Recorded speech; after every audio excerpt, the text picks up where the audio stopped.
தேவனுக்கே மகிமை உண்டாவதாக. இந்த புதிய நாளிலும் கர்த்தர் உங்களுக்கு அருளும் ஆறுதலின் மன்னா.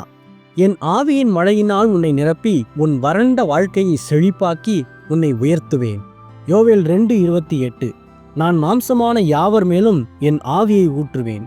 கிறிஸ்துவுக்கு பிரியமானவர்களே, காய்ந்து வெடித்து போன நிலத்தில் மழை பெய்யும் போது அது செழிப்பான தோட்டமாக மாறுகிறது.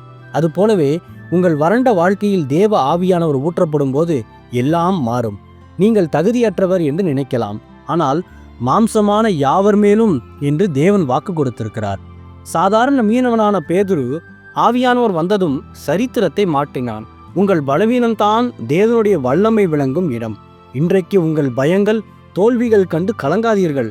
பரிசுத்த ஆவியின் அபிஷேகம் உங்களுக்குள் வரும்போது நீங்கள் சாதாரண மனிதர் அல்ல, தேவ சேனையாக மாறுவீர்கள். உங்கள் துக்கம் மாறி வாழ்க்கை செழிக்கும் காலம் வந்துவிட்டது. ஆமென். ஜெபிப்போம்.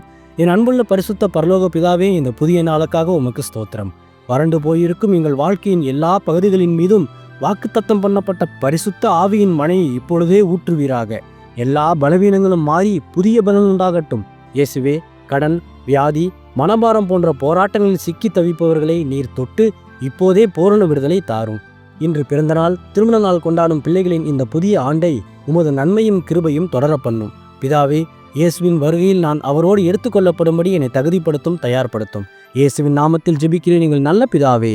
ஆமேன்.